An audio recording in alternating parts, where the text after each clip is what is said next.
I'm so excited that you decided to spend your evening with us and explore Egypt together. Um, Thank you so much for making that decision. I love travel and I wanted to take you, although we can't go physically. No, I don't see anything yet.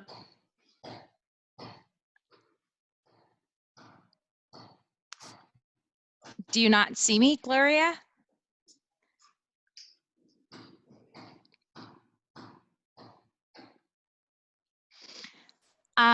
So we're going to continue my conversation. So we're going to explore Egypt today. For those of you that don't know me, my name is Layla Levy, and I have a boutique travel concierge, owned and run by myself.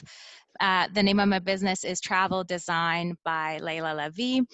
And I'm passionate about building once in a lifetime travel and vacations and experiences for everyone. I love travel, and I think everyone should, at least those travel lovers, and I guess a lot of you who are here are in that category of loving travel. So I live and breathe travel all the time. And my main focus is building customized travels end to end and focusing on building itineraries for my clients and taking care of everything. For those of you who are not familiar with myself that much, I encourage you to go to my Instagram. Sorry, I'm just going to mute. Can I ask everyone to please mute yourself, or I could do it on my end too? For those of you who don't follow my Instagram, I highly encourage you to do so. I share tons of educational content, and make sure that you sign up into my newsletter as well. Today, I have an amazing guest speaker that we're going to take you to Egypt together. I would like you to meet Ernie.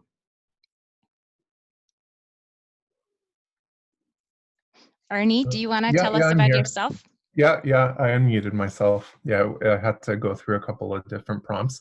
Hello, everyone. Thank you for coming and joining Leela and myself. As Leela mentioned, my name is Ernie Ballantyne. I am the Global Purpose Specialist for G Adventures. I've probably been promoting and working for this fantastic travel company for the past 3 years. I've worked in the travel industry for the past 10 years and absolutely love to travel, love to experience new destinations. And that passion really brought me to G Adventures front door.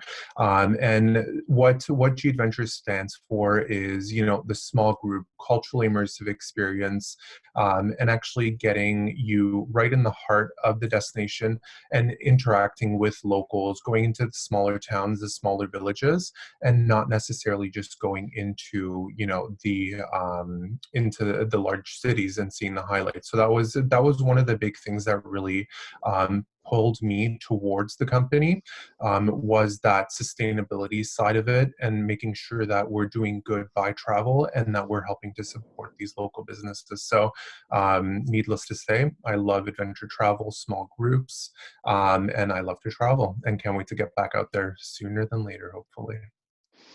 And going back to that sustainability, I'm happy that at least for me and some of my clients, we celebrated the Earth Day yesterday. If you're not part of our newsletter, or if you are, make sure that you stay tuned for our newsletter this Saturday, when we are going to talk about 7 tips on sustainable travel. So I wanted to talk to you about 10 things before you go to Egypt, and just talk about some of those stuff, not in too much detail, but at the high level. You do need a visa for Egypt. It's not a complicated one. It's an e-visa one, which getting it in advance is highly encouraged. And security is tight. For those of you who have been to Jordan, Israel, Egypt, and that part of the world, you know that it's really important that they make they are basically living off of tourism. So it's so important that they keep this the whole region very safe. So you will see sometimes that you have to, even if you're going to a really nice hotel, you are going through this metal detectors into those, so they are making sure that there is nothing being carried out to the hotels, and it's something that you need to know. Tipping is highly encouraged in Egypt, and you do need cash, especially smaller bills, and lots of them. Some larger places you can obviously use still your credit cards, but make sure that you carry cash with you. And I actually have a surprise for you when it comes to packing that we're going to reveal at the end of the presentation. So I'm not going to talk too much about the heat and the packing side, but the other thing that I wanted to make sure that you're ready when you're traveling to Egypt is if you're an animal advocate, you may have a little bit of hard time when you see that camels are been treated not so much nicely, or the donkeys are exhausted. So just a little bit of sign of warning for that. You'll be able to drink alcohol, but it may be expensive, or the quality that you're looking for may not necessarily be there. Food is amazing in Egypt, but I always encourage that, because sometimes make sure that you're getting things that you can unpeel. You could peel off the skin, or most importantly, make sure that something is cooked properly. And again, being ready to bargain. And one of the things with Egypt is, although it's been a fairly conservative country, but you could see you could see people with hijab, people with burqa, people with niqab, and people who are wearing things like we're wearing in the Western world. What's the best time to travel? My advice always is to go early spring or fall, because that's the time that weather is really nice. It's the shoulder season. The temperature is pleasant. It's not winter, and during the summer times, it's so hot. I wanted to run two polls just to check your knowledge about Egypt. So if you don't mind answering that. So I'm just launching a poll. And the question is, do you know what's the currency of Egypt?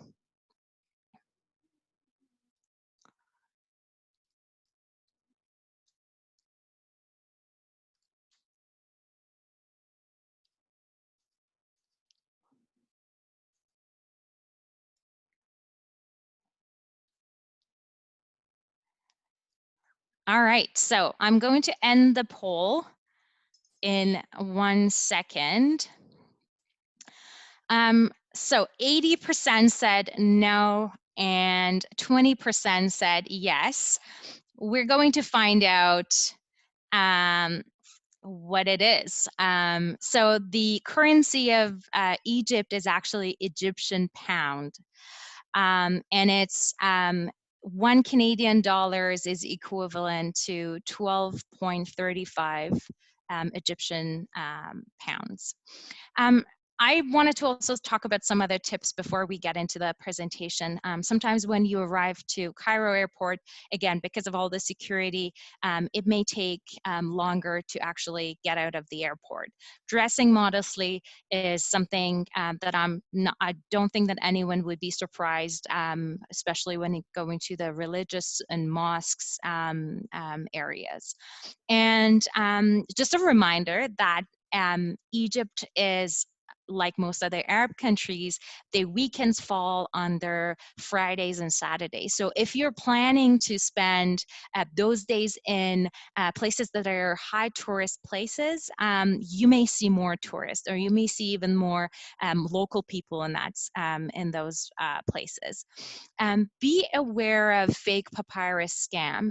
I'll be talking a little bit about papyrus, but the way that you can differentiate a fake papyrus versus a true papyrus, and if you've seen it in their souks and in the bazaars, the way to differentiate it is if it looks more like a cardboard and they're not rolling it out, that's a fake one, because the true value of the papyrus was this whole flexibility and the fact that you could roll it, and that's how they used it in the past. And also be aware that some places, if you're carrying a camera, they will charge you an extra for taking your camera inside. I wanted to talk to you a little bit about the ancient Egypt and bring you back to why Egypt is a fantastic place to explore. If you look at this slide, you can see that one of the points that I was trying to make here is it was before Egypt becomes an empire, it was a series of independent states along the Nile River. One of the kings who became the first pharaohs and the first king of the Egypt was a person who went to all of these tribes. Obviously, there were some wars and violence involved, but to unite the whole country. The other thing is, in ancient Egypt, they were talking about two main regions, and that was because of the flow of the Nile River. So here, the bottom one is basically the upper Egypt, and the top part is technically the lower Egypt. And Egypt has been united around 3100 BC. If you follow a lot of things in measurement system and mathematics, you probably would know how advanced these Egyptians were. They've developed a new form of measurements called cubit, which was kind of like from their arm up until their the finger, and that's how they used it for a lot of different things. Or they are actually a nation who established this 24-hour divisions to the day, and they came up with the 365 days in 1 year. So they created this solar calendar for the first time. And also they developed a lot of, the concepts that are now used for civil engineering, because all the cultural things were built around the Nile River. And going back to the language development, I'm not too sure how many of you are actually heard the Rosetta Stone. I guess in North America, a lot of us may it's a reminder for us about the Rosetta Stone, language, apps, and training courses and things like that. But this goes back to how they actually develop the writing for the first time. And it was 700 pictorial characters. And in this picture here, on the left top corner, you can see this is a Rosetta Stone, which is a stone that they saw this carving that translated their language to two other Greek languages, and that's how they started translating the rest of other writings and all across different things that they found in Egypt. And then they also developed a different kind of languages, which then it was written in ink and it was written on the papyrus. Going back to papyrus, so papyrus is actually derived from the papyrus plant, which is grow along the Nile River. So they had plenty of that, and they discovered that with papyrus, they can actually build the writing. They could use it for the paper, and that's how they started recording and for a lot of their administration skills. Before we get into some other more detail about the Egypt, I wanted to talk about the pharaohs and what it means, and a little bit of knowledge around what that meant for that. So pharaohs obviously meant a great house in ancient Egypt, but these were the people who were kind of like liaison between humans and the gods. And if you look at these two pictures that I have here on the right, and it goes back to the mysteries of pyramids and why they built it and how they built it. It was basically their tomb, but they also built kind of like canals and other things in the tomb, because they believe in the life after death, and they were leaving the mummy there just so that it gets transported into the stars and into the space, and then they will join their gods. So the deceased corpse were embalmed and then obviously wrapped into 100 yards of linen, and then left into those chambers that exist in the pyramids, or at those tombs, because they believe in that these kings will be joining the gods. And they left things like their gold, jewelry, food, and drink, and even pets, because they believe that these are the things that they need for the life after death. Some other general knowledge, again, pyramids, which I covered pretty much all of it so far, but they left everything that they needed in those tombs, and they believed into the transforming the dead being into a living spirit after, and building it as a gateway to stars. Looking at before we get into some cities in Egypt and why it's important, I wanted to share more about main regions of Egypt. So this one, if you can take a look. So this is the Nile River, if you can see this river here. And the majority of all the kings basically built their tombs in the cities across the Nile. And part of that was because, again, if you can see here, this is like a Sahara area. Million years ago and 1,000 years ago, there were actually animals and it was plantation in that area. But as it was more drying out, people had to move out of this central part of Egypt and go towards where the water was. So they could actually do things, and they could live there, and they could build their agricultural stuff. So if you see, so like Cairo, Giza, Luxor, Aswan, all of those major places that all are the tombs and the pyramids and the cultural places, it's all around the Nile River and the Nile Valley. So that's really important. Also, this is the Red Sea. And if you can take a look across here. So along the Red Sea, it's where a lot of fun things are happening. The corals are so beautiful. If people are into water activities, that's where they go. So it's sort of like more like resort type of experiences, as well as here by the Mediterranean, which is where Alexandria is, and it's closer to the Mediterranean city. And in the Western Desert area, apart from some of those people who used to live years and years ago, there isn't that much of a civilization there left. So I hope that you found all of this now interesting about everything in Egypt, so you understand main things before we actually jump into exploring the Egypt now. So I'm going to ask Ernie to take us to Cairo and tell us more about the journey there.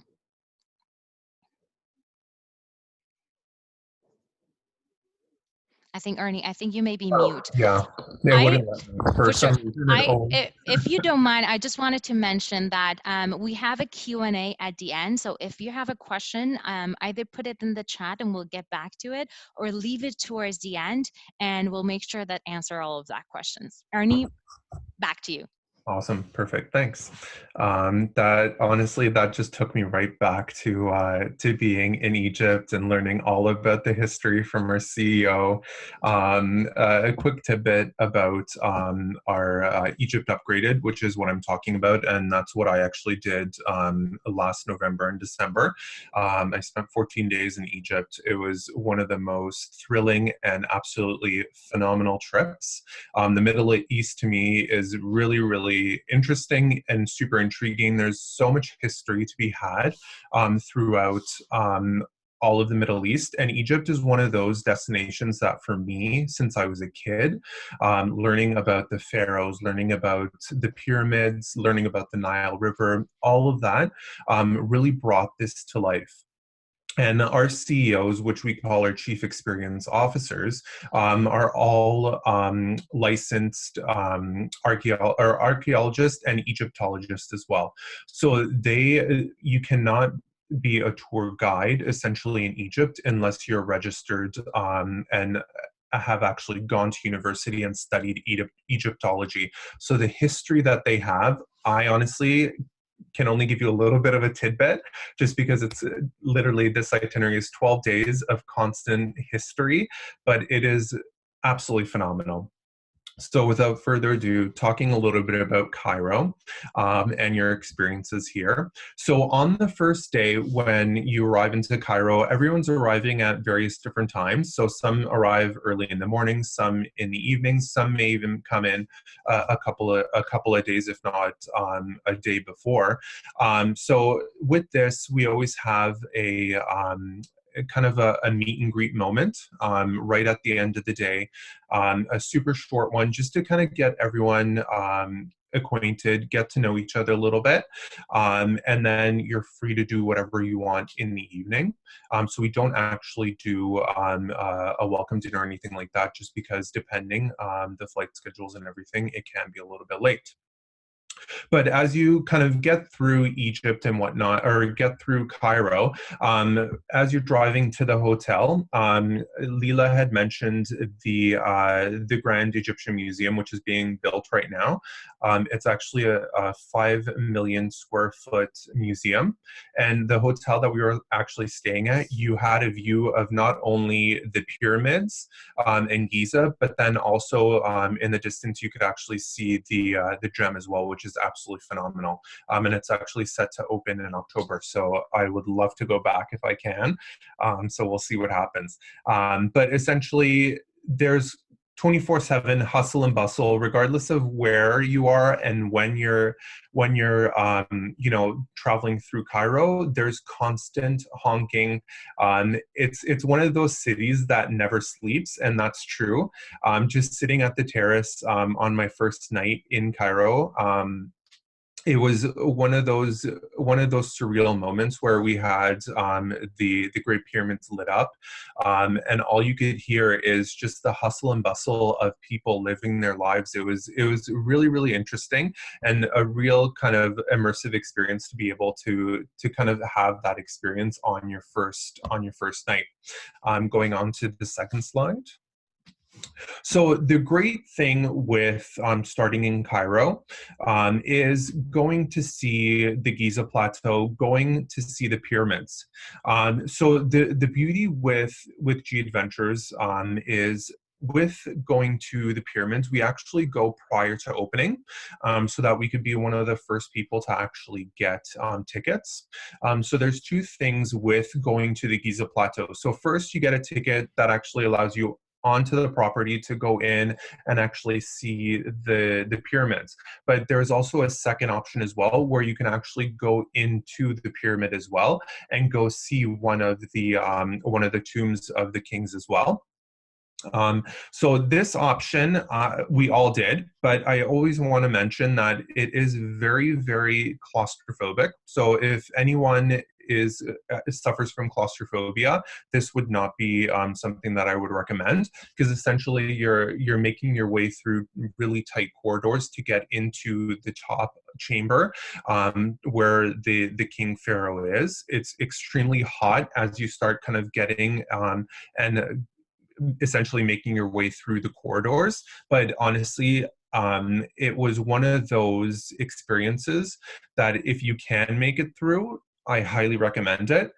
Even if you can just spend a couple of seconds in the chamber, a minute or two even, and then make your way down quickly. But it's one of those experiences that you just can't describe unless you've done it.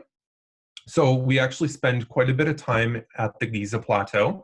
One thing that I know a lot of people say is that there's a lot of heckling when you're going in Egypt and all that kind of stuff.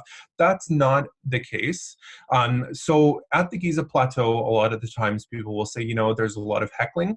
The key thing to keep in mind is do not engage with them. Because as soon as you say hello, engage, any sort of eye contact is when they take that as a cue to say, hey, this is what I'm selling, where are you from, and all you'll hear throughout Egypt as well is Canada Dry. You say you're from Canada, they're like, oh, Canada Dry. It's one of the funniest things, but that's what they associate Canadians to. So essentially we'll spend some time at the main Giza Plateau, and then eventually we'll regroup with the group as well, and we'll actually go through. Do you mind just going back to the other slide, Leela?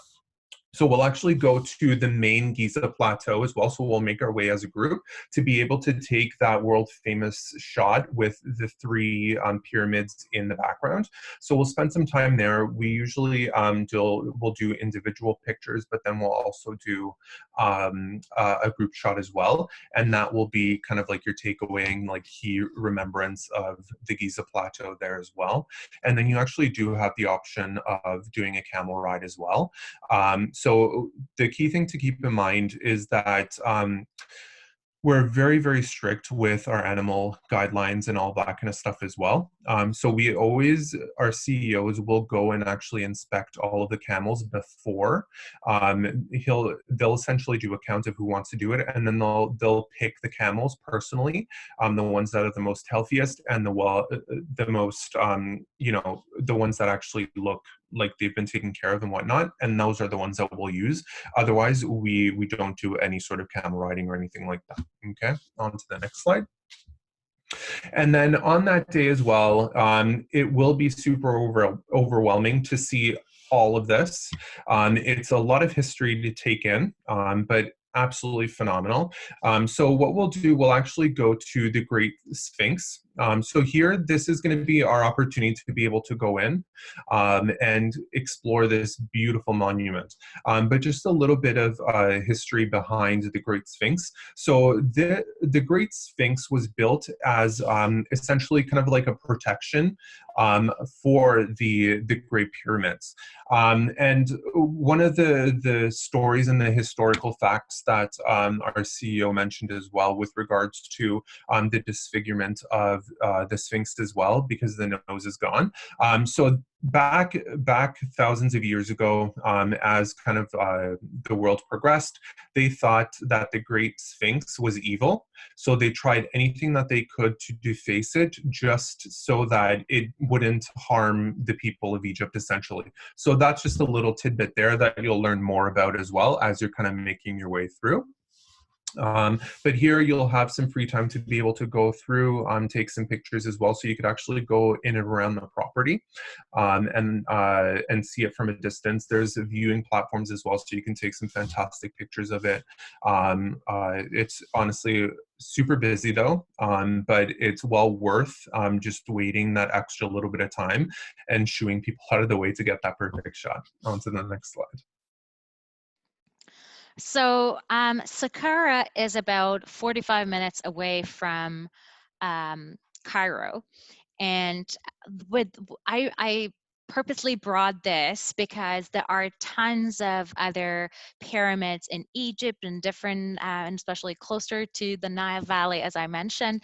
But this point here is, this is literally Egypt's oldest stone pyramid. And by bringing this up, I wanted to show you that they went through this evolution of first building step by step pyramid, and then later on it was evolved to, they tried to do it in a different way. So this is another pyramid, which is also it's called in Dashur. It's still closer to Cairo, but as you can imagine, these people wanted to build these pyramids, and again, doing the live engineering at the same time. So trying to figure out what's the angle that they need to build. And then halfway through that, they realized that they actually, if they continue with that angle, it's not going to work, and they've already seen all the cracks coming in. So they started to change that angle. And if you pay attention, Ernie, correct me if I'm wrong, but I think is like 41 degrees for the pyramids, or Yeah, pretty close to that. Yeah. yeah. So basically, it shows this transition that the old-fashioned step style pyramid to a bent pyramid to what we could see in the Pyramid of Giza. And I also wanted to talk a little bit about other things that you could do in Cairo. So one of the other two things for sure that I'm highlighting in this slide. One is about the Grand Egyptian Museum, which is under construction. They'll be opening up in October this year, and it's a massive museum that they're building. It's fascinating. I'm so looking forward to actually go and visit this museum, because this will be just great. And the other things I wanted to highlight here would be going through the bazaars and the souks in Cairo, and get to see those local people and how they do things. But again, remember that if you're going, bargain, and make sure that you're taking smaller bills with you. Ernie, do you want to add any other points? Yeah. So with regards to the souks and mosques and all that kind of stuff within Cairo, so depending on timing and whatnot, the CEO, if you're interested, can definitely help arrange you transportation to actually get you into the souks and all that kind of stuff, to go visit the markets and whatnot. Some key things to keep in mind though with the markets. So they do, like I mentioned, they do heckle and whatnot. But the key thing to keep in mind, if you're not serious about purchasing anything, then do not waste their time, because that's basically like an insult to them. And if they are more than welcome, bartering and whatnot as well. Just make sure that if you are going to be bartering, do not pull out a big wad of cash, essentially. Just make sure that you're putting some money aside as kind of like your heckling pocket, I like to call it. And then you could just say, hey, I only have 100 Egyptian pounds. That's all I can offer you. Whereas if you're going to say that, you have a certain amount of money and this is all you can spend, and then you pull out, a pocket full of money, then they're going to be like, no, this is the price. So definitely keep that in mind, and you will have no issues there. So moving on to Alexandria. Take it away, Yeah. Ernie. So this is the second largest city within Egypt, and it's actually a port town as well. So this is where they have the majority of the imports and exports going to various parts of the world, but then also coming into Egypt as well. There's so many different things to do here. Alexandria is one of those destinations, especially for the Egyptians, that they go to for weekend getaways. It's a very, very laid back type of experience compared to Cairo. So it will still be busy, but nowhere near how busy Cairo is. So it's a lot more of that resorty type of experience as well. Great shopping there as well. If you wanted to move on to the next slide. So some key things to keep in mind with our arrival into Alexandria. The actual drive from Cairo to Alexandria is about 4 hours. So it is a little bit of a longer drive, but definitely a great time to get to know the people you're traveling with, play some games, and we do stop along the way as well for pictures, for snacks, bathroom breaks, all of that kind of stuff as well. And the CEO will mention at what point the last bathroom stop is, because for a 2 hour stretch there is no bathroom. Okay, so if you need to go, you're just going to be going on the side. So on day 3 of Alexandria, what we're going to be doing is actually going to see the catacombs of Hom el Shafu. So the catacomb here essentially is where all the wealthy people of Alexandria buried their families back in the day.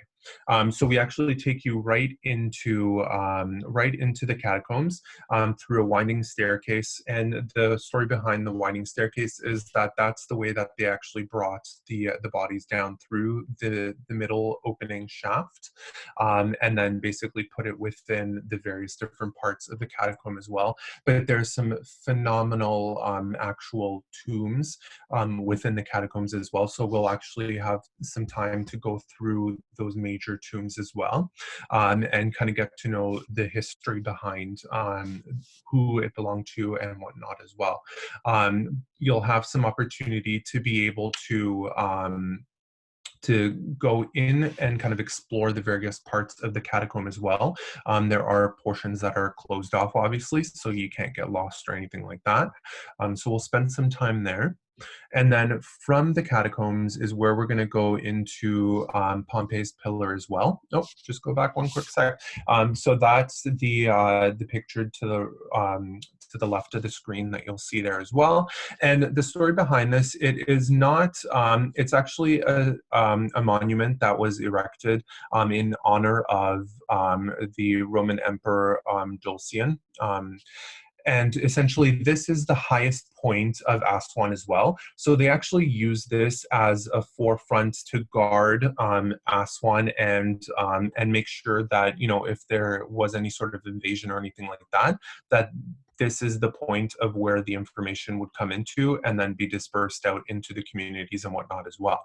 So that's a little tidbit there as well. And there are some open catacomb kind of underground walkways that you can actually go into within Pompey's Pillar as well. So it's a really, really neat experience to go in there. All right, next slide. And then we take you into the Alexandria Library. So this is going to be a guided tour. The picture here is actually from a viewing platform. You can't actually go into the library unless you're a member. Okay, so they have this absolutely stunning viewing platform of the study area essentially. But they literally have millions of books in the library, artifacts dating back to the pharaoh's time as well. So this is where they keep a lot of that as well, and it's under lock and key, so not everyone can see it. And they actually have an online bibliography essentially that you can become a member of and be able to see everything that is in that library is all virtually scanned as well. So not necessarily do you have to go to the library physically. You can become a member of the library and be able to go through and read through the various different manuscripts and all that kind of stuff, and the historical information from Egypt as well. So it's a really, really neat tour of the library there as well. Next slide. Oh, yeah. So these are just a couple of more pictures from the catacombs there as well. So this is the picture on the right is actually the main part of the catacomb. So this is where they had this central kind of celebration, essentially, the celebration of life, and then they kind of disperse out into the various different parts of wherever the body would be laid. So it's a really neat experience to be able to see this and just have the light shine right through this beautiful circular tunnel, essentially. And then the picture on the left there is one of the tombs, and this belonged to a very, very important emperor of Alexandria as well, where beautifully carved tomb when you go inside to be able to see all of the carvings and whatnot as well. So the CEO will talk about that, those historical artifacts as well, and to be able to kind of go a little bit more in depth on the scripture of what's on the tomb on the outside and the inside of it as well. All right. So with Alexandria, there is a lot of free time there as well. So those two experiences where we're going to Pompey's Pillar and the catacombs is done earlier in the morning. So then in the afternoon, you have the opportunity to be able to go and kind of explore and experience Alexandria on your own. And then that evening, or essentially, yeah, in that afternoon, late afternoon is when we're going to be heading back to Cairo. So the first place that we're going to be stopping at is the Wadi Natrun church, and this is actually a Christian Coptic church. It's very, very famous for the reason that back in biblical times, they say that Mary and Joseph actually stopped and actually stayed at the monastery. Now, this is not what the monastery looked like back then, but this is essentially the site of where Mary and Joseph spent some time when they were traveling. And we actually have one of the priests. There's 4 priests, and the one priest that we had, super interesting fellow. He took us on a guided tour of the church, and took us into the private room of where all the priests and the priests essentially go and do their morning prayers as well. So he'll go through one of the chants that they actually do every single morning as a group of priests essentially, and then they do their prayers and all that kind of stuff. So you'll be able to see the altar, take a photograph of it as well. But it's really, really interesting to be able to see inside of the church and see I forget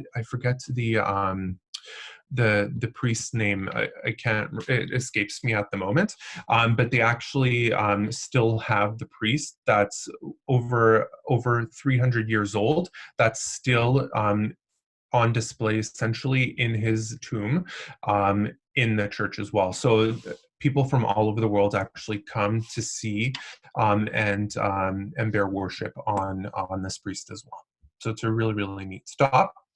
Then we're actually going to be stopping at the Egypt Museum.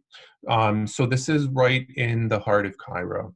And we actually spend about 4 hours in the museum. Like literally you could spend more than 4 hours exploring throughout. There's literally over 100,000 different Egyptian artifacts in there as well. There's Queen Nefertiti's statue there as well that you can see. Beautiful, beautiful sculpture of her face. It was obviously defiled through the years, but it just goes to show you how beautiful, Queen Nefertiti was. And then they also have absolutely stunning tombs and sarcophaguses that they have on display here as well. This is also where Tutankhamun's tomb actually lies as well. So it's really, really neat to be able to see all of the intricate pieces of the tomb as they kind of dismantled it and kind of essentially it was kind of like those Russian dolls where it was the smaller piece that went into the bigger tomb and all that. So they actually brought it out and you could actually see inside absolutely beautifully gold plated tomb that they have as well there. Um, with the museum as well, any museums that we go into, you cannot take pictures. You actually have to buy another ticket for it. So this is another one just to keep in mind, that you actually have to buy a photo ticket to be able to take pictures. Okay.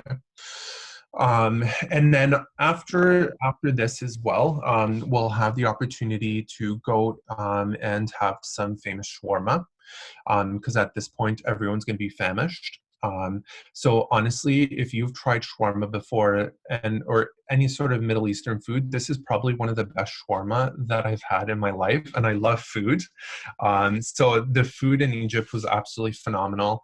Whether you're vegetarian, vegan, all that kind of stuff, they have all of that for you as well, which is fantastic.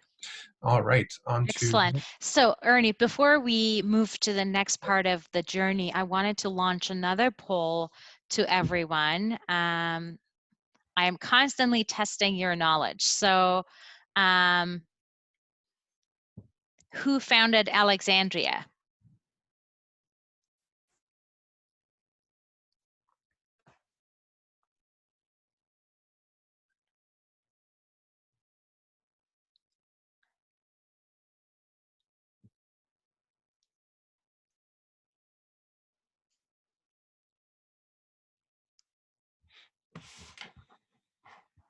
Excellent. Come on, this should be obvious. It's not a tricky question. All right, so yes, Alexander the Great was.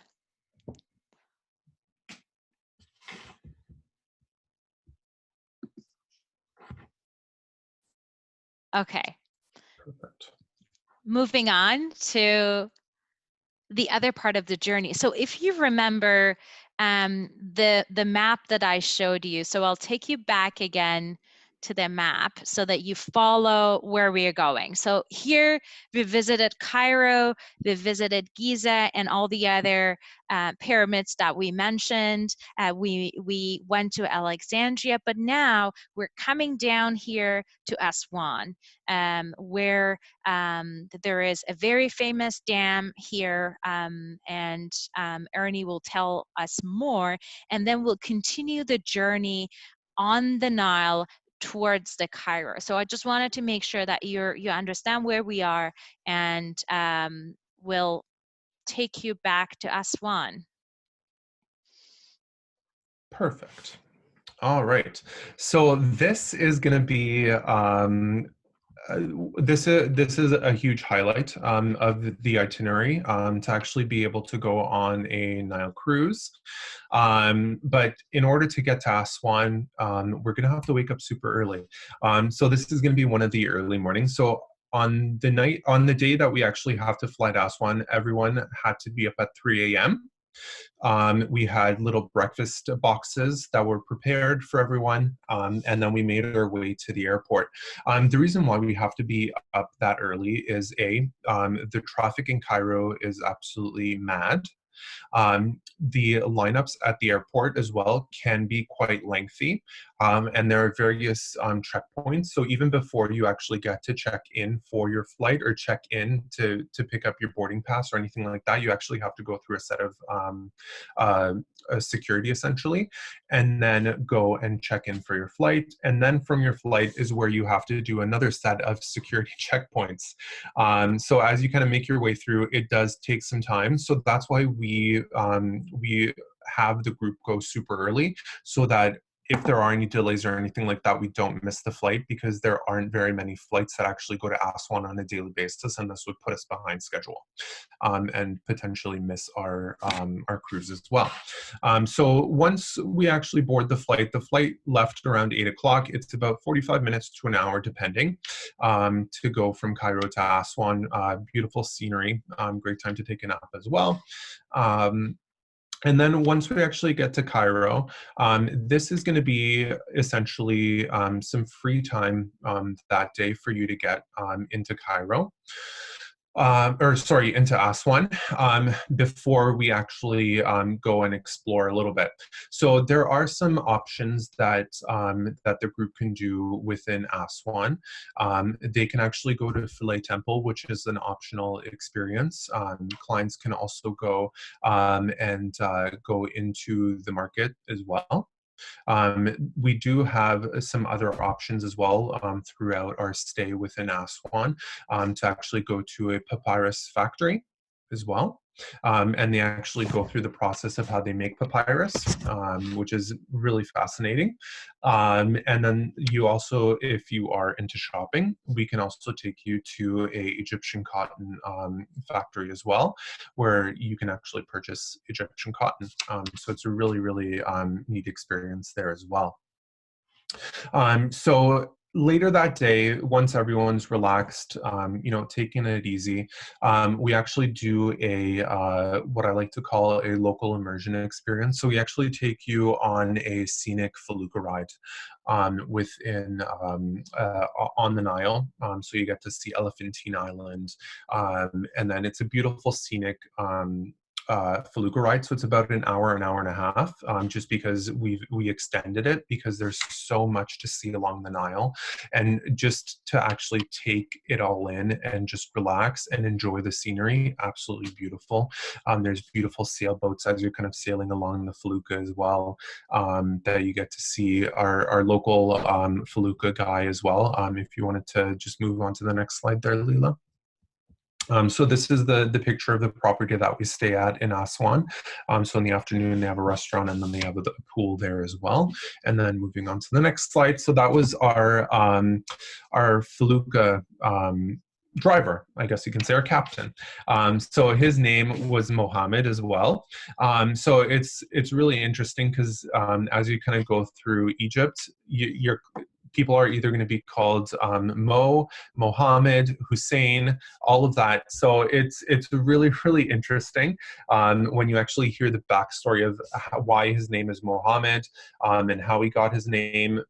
Essentially, it has to do with family names. So they literally have 4 different names that they go by, and a lot of the times what people will do is they'll just call them by their most common, which is like Mohammed or Mo, essentially. So our tour guide was Mo, and his name was Mo as well. So you'll get to know that as well. But these are the traditional felucca boats there as well. So just super simple as well. And then moving on to the next slide. So going into the Namibian family's home for a locally hosted dinner was such an amazing experience. And that's one of the things that I love about the way that we do travel, is having that opportunity to be able to go into a local family's home. They just open their doors to our travelers, and you get a real glimpse into what life is like. The food that the wife prepared was absolutely phenomenal, like such good food. The little boy, their son as well, just so full of energy, and just to be able to kind of see what their local life is like, just hear and have those conversations with them is absolutely fantastic. Like for example, his daughter is getting married, or well, was getting married, so now is married. But essentially, he was telling us a story of their custom and how they essentially do it.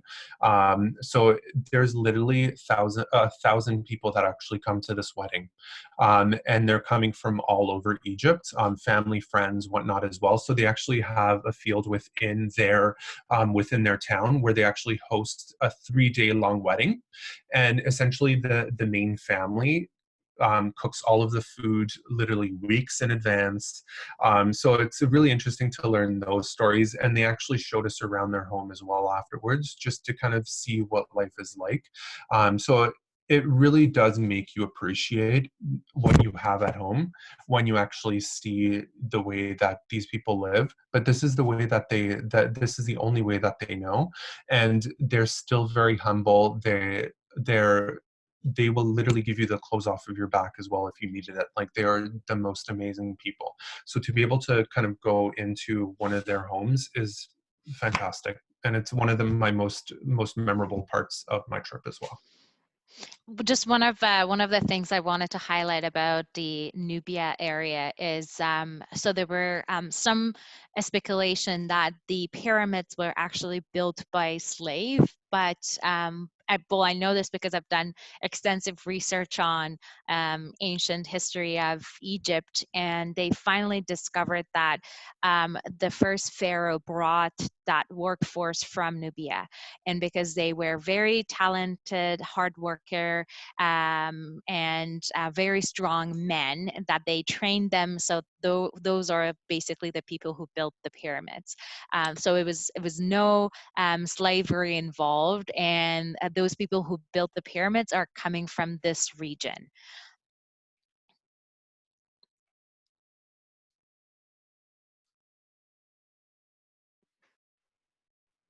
Ernie, you may be on mute, but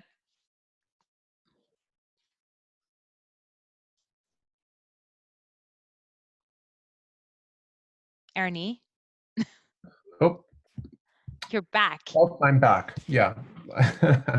All right. So moving on to Abu Simbel. So this is such an amazing site. The history behind Abu Simbel as well is, oh my God, it's just mind-boggling. So this entire site was actually um, chiseled down, cut down back in 1964, and moved to higher ground. Because if they had left it, it would be underwater right now. So in order to preserve the site, they actually had literally archaeologists from all over the world, and they actually had to break down and cut the site into blocks essentially and reassemble them. It actually took 4 years for them to put together this amazing puzzle piece that they essentially did. So what we actually do, we actually spend 3 to 4 hours, depending, at Abu Simbel. So it's a beautiful site that is essentially built by King Ramsey, and he built a separate tomb as well for his wife, Queen Nefertiti, as well, which is literally you can actually see them side by side. So it's a really amazing experience to actually go into the temple as well. If you wanted to just move on to the next slide. Sure. The part of the reason I actually picked this photo, because we had some other photos to pick as well, and it's because so that you can see how small us human beings are compared to the monument, and you can even see it here too. Yeah, so I mean, these statues that they have that are literally carved out are massive, and there are little channels and kind of walkways throughout as well. But literally, there's hieroglyphics throughout the entire site as you kind of make your way through the different corridors as well. So it actually goes quite far back.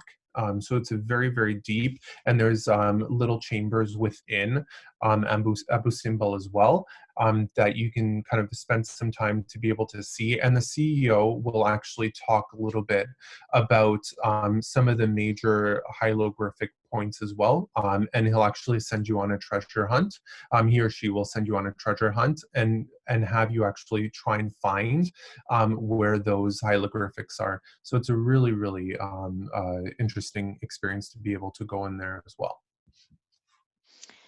So if you remember that map that I showed you at the bottom, where closer to Aswan, and one of the challenges that the ancient Egyptians had was because the water was flowing in from South Central Africa, they had flooding situations. So they had to learn how to build those dams across.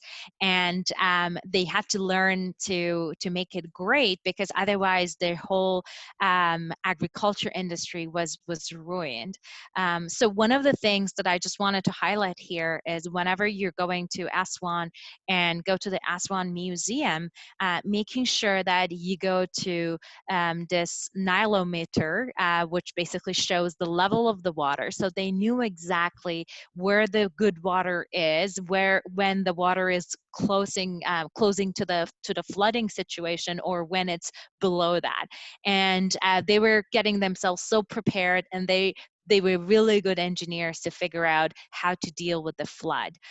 So this is one of the things that I would just wanted to highlight, so not to be missed. And again, going back to Egypt is a place that you do not want to go without having a great guide. It's a place that you definitely need to have someone telling you all the stories and all the hidden gems that you need to know along the way. Yeah, so this one was one of the shots that I had taken just boarding onto the Nile cruise as well. So this isn't the actual boat, the outside of it. They literally had 4 or 5 boats at a time that were tendered to each other. So you kind of had to walk your way through to get into your ship as well. So we actually do a 3-night Nile River cruise on a really, really beautiful river boat. And it's a luxury river boat as well. If you want to go on to the next slide as well. Yeah, so that was just a couple of shots from inside Abu Simbel there as well.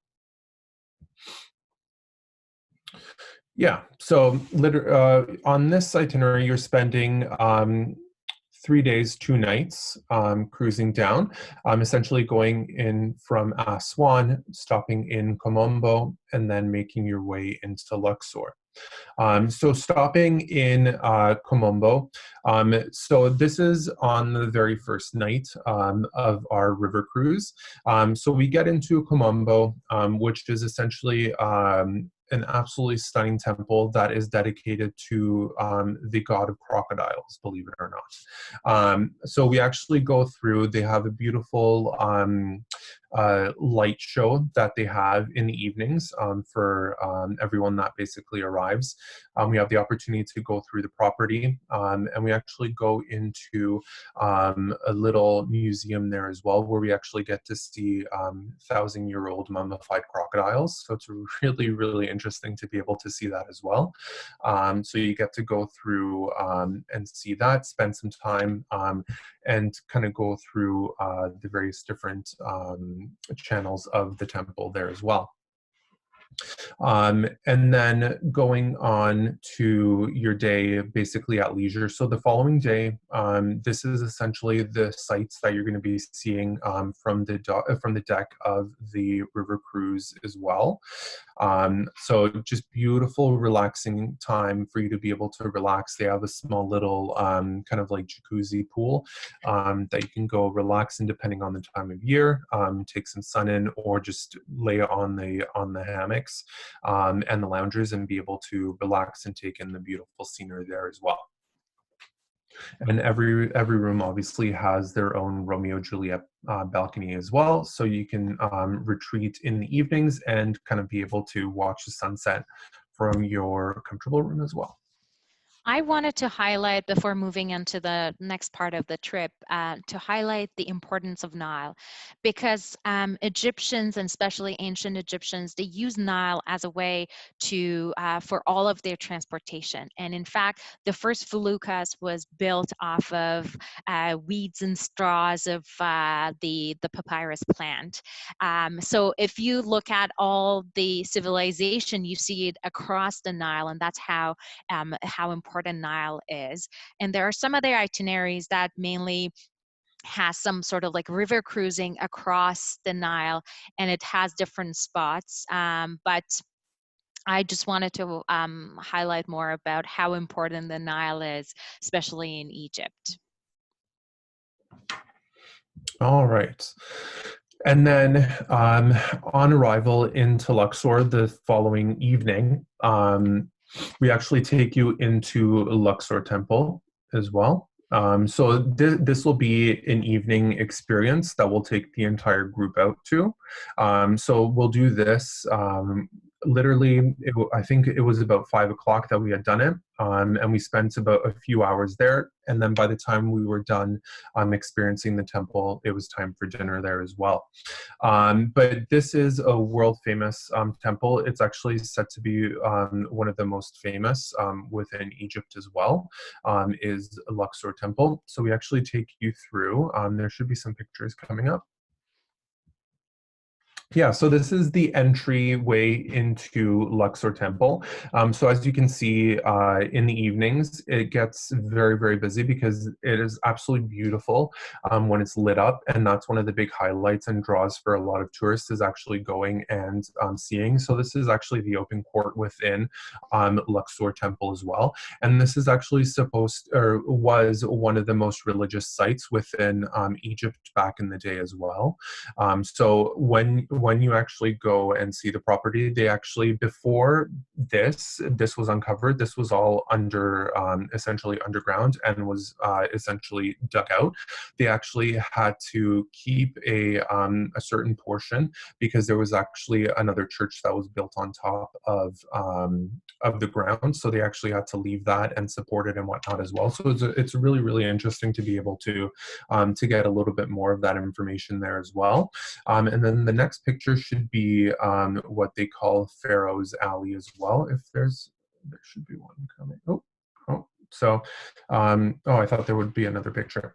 But essentially, right outside of Luxor Temple as well, they have what they call is Pharaoh's Alley, and that actually goes right across Luxor. And so the main idea with that is to actually have that open for people to be able to walk. But right now, they're still in the preservation phase, and making sure that it's still safe for people to be able to walk as well. But it's literally kilometers upon kilometers of pharaoh statues built alongside the walkway, or that used to be like the main way to get into Luxor and to go into Luxor Temple as well.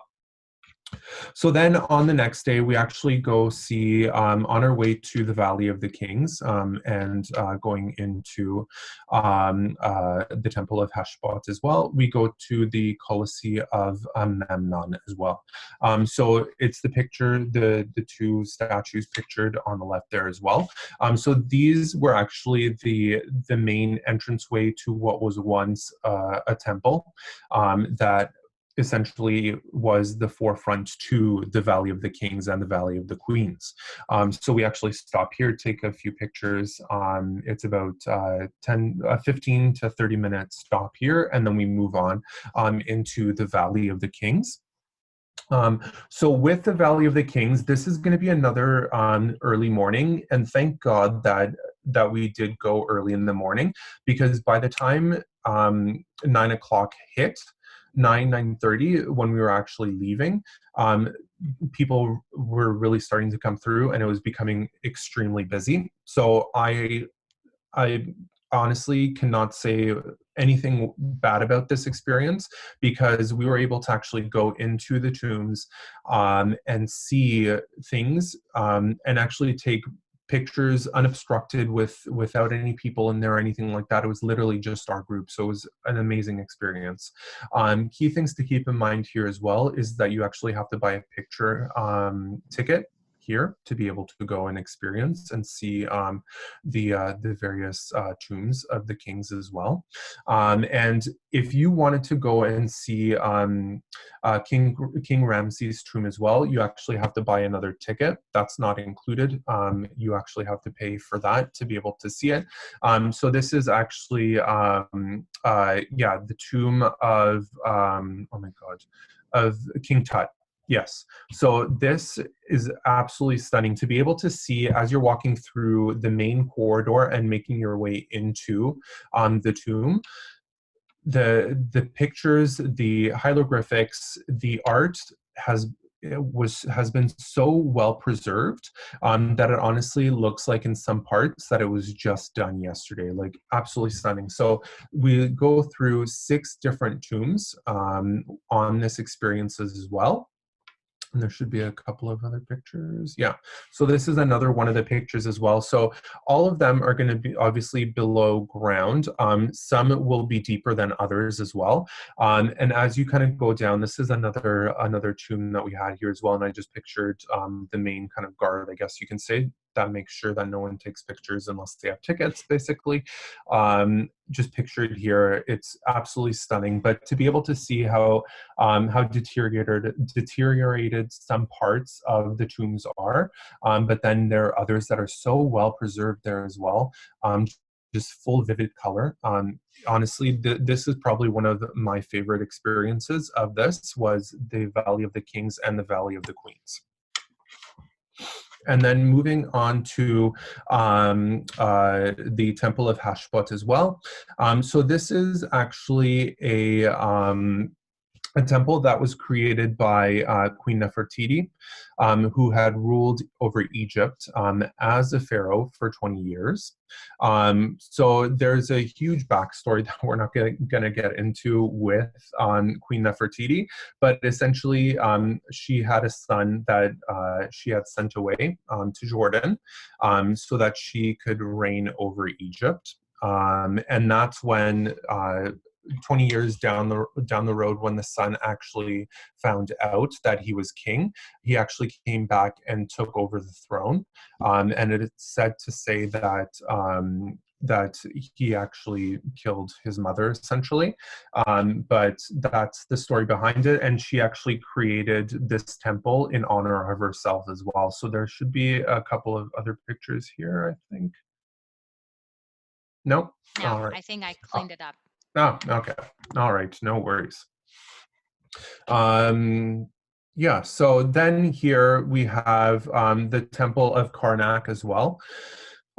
So this is another one of so this is the outside of Luxor Temple, also known as Karnak Temple as well. So these areas over here that are pictured with the pharaohs on either side, this is essentially Pharaoh's Alley, as they call it. And then we also spent some time within the bazaar to be able to go in there as well. And then this is the picture of it at night, all lit up as well. So this was all cordoned off. So this was the only real shot that I could get, but it literally just goes on for kilometers. It's a beautiful site, and you could actually walk along the alleyway off of the street level as well to be able to see all of that as well. And then this is another one of the shots within Luxor as well, overseeing the major city there as well. And then obviously the last part of it is flying back to Cairo and departing to your destination, either North America or where would be. I said at the beginning that I have a surprise. So I stick to my promise, and I want to introduce you to a good friend of mine. Diane, are you on the Zoom call? I hope you are, and I just want yourself to unmute yourself. But basically what Diane is, she's a fashion designer, and she had designed one piece that she wanted to tell you. Diane, are you on? Yeah, but you have to unmute me. Oh, no, you are on mute. You're good. You're good. Everyone can hear you. Okay. Oh, good. Okay. Yeah, so Layla had asked me to select a piece. I do women's travel wear, and so I chose for tonight a design that one of my travel bloggers had actually taken to Egypt and wrote a whole article about what women should pack when going to Egypt. And so it's called a butterfly wrap, and I'm actually wearing one right now. And the reason that it's great for traveling to Egypt is because in many places you need to be covered. So you're expected to have your shoulders, sometimes your hair, your head covered. And this garment actually has little hidden snaps built in it. So you can wear it like as an actual blouse, like as one piece here. And you can unsnap it which allows you to then wear it as like a scarf, where you can use it like a head cover. So you just bring it over, and then you can wrap it around your shoulders, like if you're going into a place where you need to be covered. And then if you're going to the beach or you're having some relaxing time, you can wear it as a bathing suit cover up. It also goes into a skirt and so many different ways. And I actually have the video. Diane, Yeah, I can play the video. Oh, sure, you can. Do you want me to that. play the video?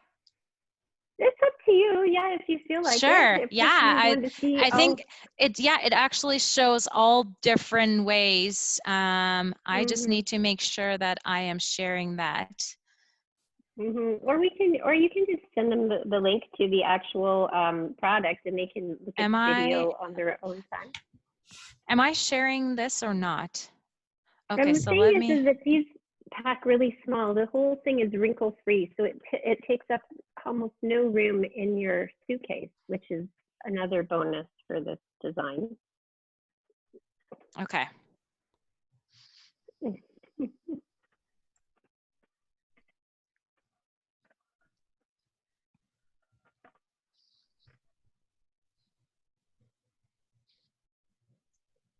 Demonstrating it there. She does all the shows with me. And so there's a little snap right in the front, which turns it into a really nice blouse that you can just layer over, and you can wear that out for dinners and so on, for evenings out. And it takes up next to no room in your suitcase, which is great. And this design, the sleeve sash, it actually turns into a long sleeve for also when you're in countries where women need to have their arms covered. It's actually a handy piece that can go from, you can use it as a belt, or you can actually put your arms in it and have your arms covered. This is a genius design, Diane. Yeah, it's a really fun piece, and it comes in so many colors. I'm always adding new colors.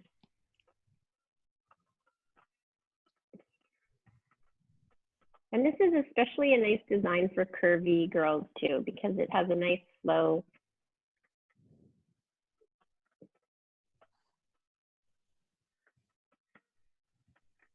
And then this is, she's going to show like a little poncho style. And that's nice for evenings out, like if you have a sundress and you just want to put a little something over your shoulders, especially if you have a cocktail party and you can just dress up a simple little black dress in that. So you basically can take this piece with you to Egypt and then wear it differently for partying, for covering up, and beach wear and all of that. Yeah, and it turns into a cocktail dress, you'll see. Like if you lose all your luggage and you just have that in your bag, in your carry-on, you'll be fine.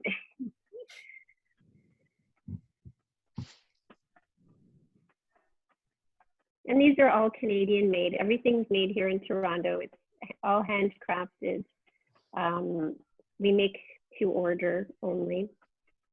When you order on our website, we actually make it for you. So if you have special sizing needs, you can just let us know and we'll make it longer, shorter.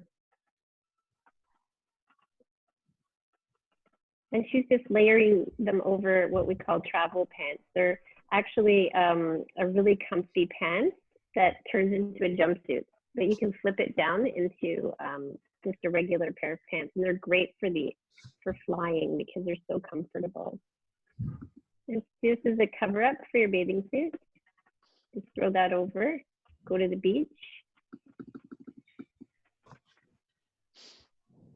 I'll share, and Diane was so generous to share a discount code with the audience. So when I send a follow-up note, I'll make sure to include that. But make sure you go to, Diane, what's your website? It's dianecrow.com. So it's just like you spell my name, but .com after it. And we have all kinds of really great things for travel. And they're also nice for every day too, since we're at home right now. They make a great work from home pieces.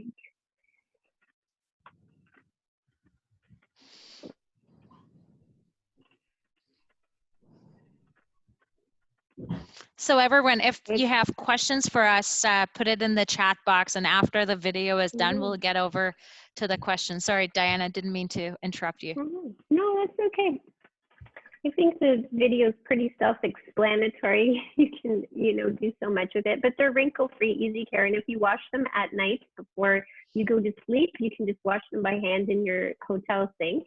And in the morning, they will be dry. And so it's for ladies that really like to pack light. And here you can just wear it like a scarf.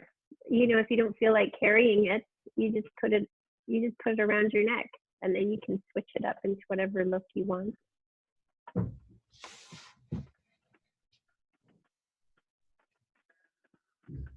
Excellent.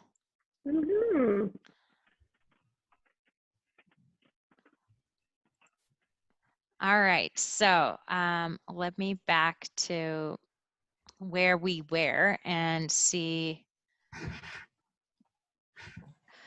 Okay, let me see the chat box. Evelina, I'll send the link, but it's dianecrow.com website. If you have questions, you can unmute yourself and ask the question from Ernie and I.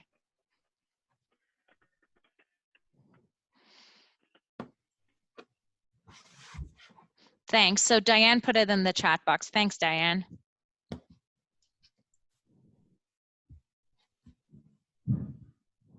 How many people do you have on these trips? Usually for these, it's anywhere from 12 to 16.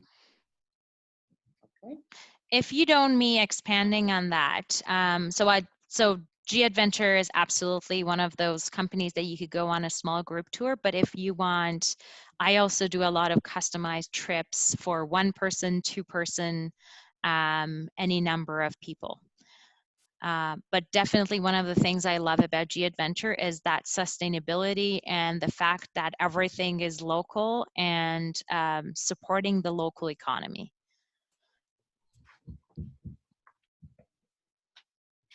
And a lot of those like giving back to Egypt or to any other country that they operate in.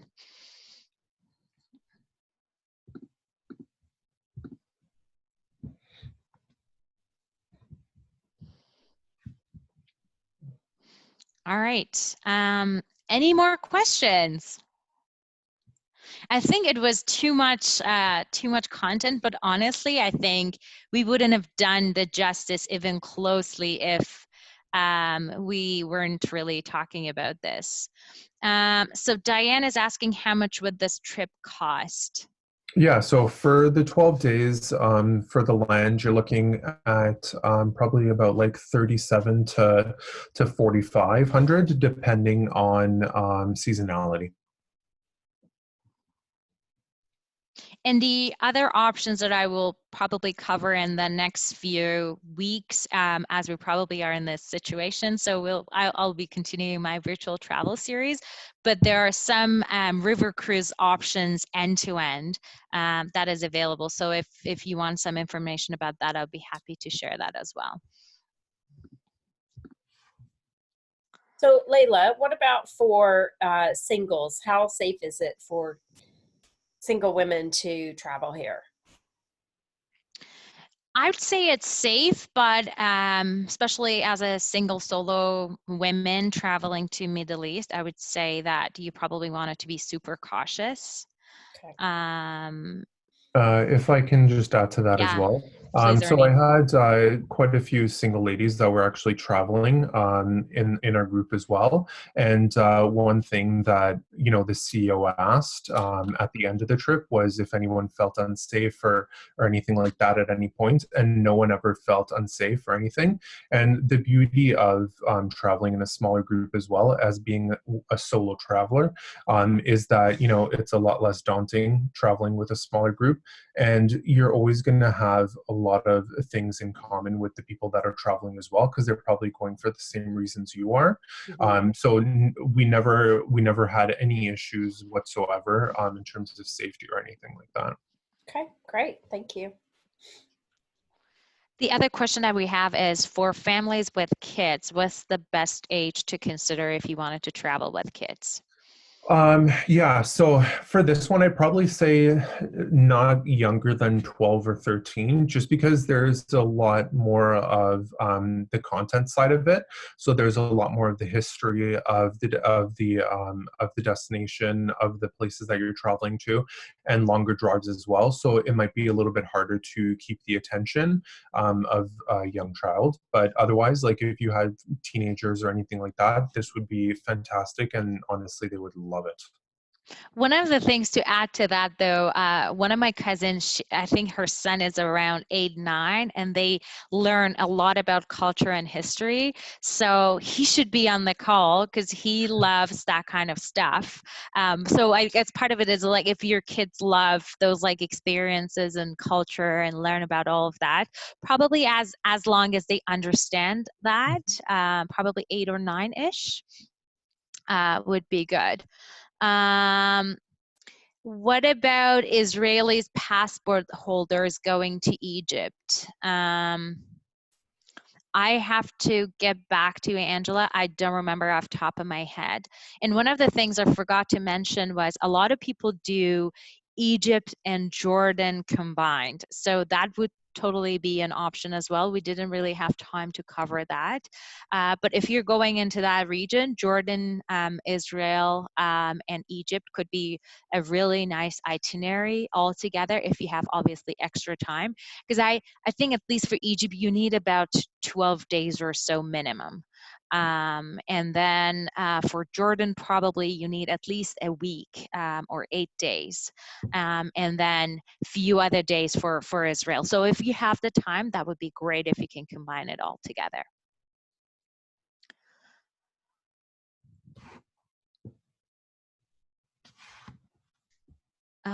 Cool. All right. I don't see any other question, but I wanted to thank you all again. And thanks, Ernie, for joining us Thank this you for having evening. me. Diane, yourself as well. I really had an amazing time. And I'm, again, so glad that you all came to travel to Egypt. And we only travel first class, right? I've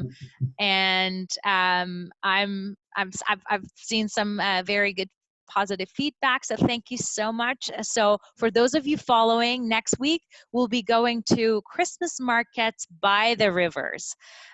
So if you're interested, I'll share that information as well, and then we'll be sharing some recipes for Egyptian food and dessert. So I'm sure that a lot of people are looking for new recipes. We've been sick and tired of what we've been cooking lately. So stay tuned for that. And again, thank you so much. And stay tuned for Diane's promo code also in your inbox. So thank you, everyone. Great job. Thank you, guys. That was Thank quick. you. Have a good night. Thanks. Thank you. Thank you.